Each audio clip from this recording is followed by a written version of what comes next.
नमस्कार दोस्तों, आप सभी का मेरे इस YouTube चैनल में हार्दिक स्वागत है।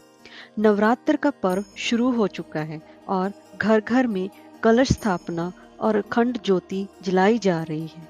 दोस्तों, नवरात्र में लहसुन प्याज खाने की मनाही होती है और हिंदू रीति रिवाजों के अनुसार प्याज और लहसुन को अपवित्र माना गया है। इन दो चीजों का नवरात्र में बिल्कुल भी इस्तेमाल नहीं किया जाता। दोस्तों, क्या आपने कभी जानने की कोशिश की है कि नवरात्र में लहसुन प्याज को क्यों नहीं खाते और लहसुन प्याज का भोग भगवान जी को क्यों नहीं लगता? अगर आपको ये जानकारी नहीं पता है तो ये जानकारी आपको हमारी दी हुई आपको बहुत काम आएगी। तो चलिए, आज हम इस वीडियो में बात करेंगे कि नवरात्र में भगवान को प्याज और लहसुन का भोग क्यों नहीं लगता है और हमें भी नवरात्र में इसको खाने की मनाही क्यों होती है। तो चलिए वीडियो शुरू करते हैं।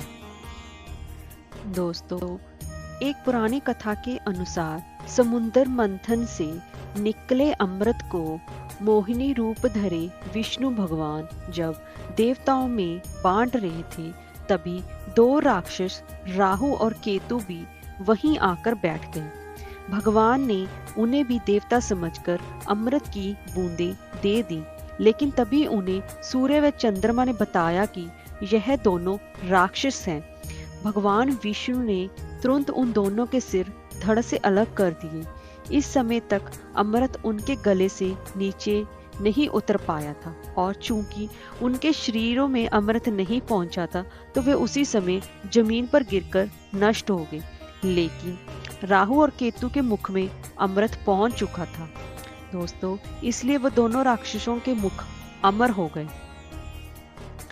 भगवान विष्णु द्वारा राहु और केतु के सिर काटे जाने पर उनके कटे सिरों से अमृत की कुछ बूंदें जमीन पर गिर गई, जिनसे कि प्याज और लहसुन का प्रकट हुए। चूंकि ये दोनों सब्जियां अमृत की बूंदों से उपजी हैं, इसलिए यह बीमारियों और रोगाणुओं को नष्ट करने में अमृत समान होती है।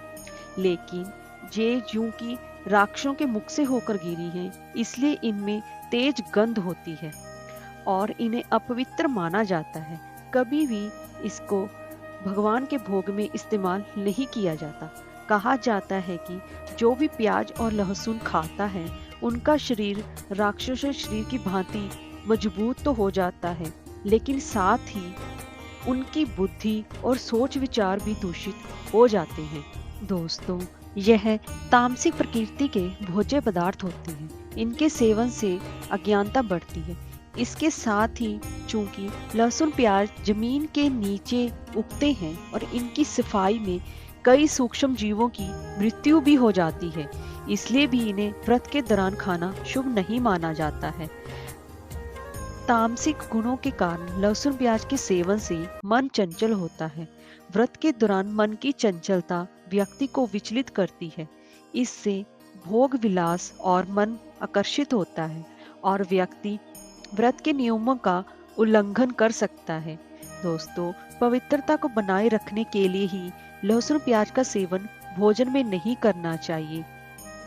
और दोस्तों, इसलिए व्रत के दौरान सात्विक भोजन करने की सलाह हिंदू धर्म में दी गई है और इसीलिए ही भगवान को लहसुन प्याज का भोग नहीं लगता है। धन्यवाद।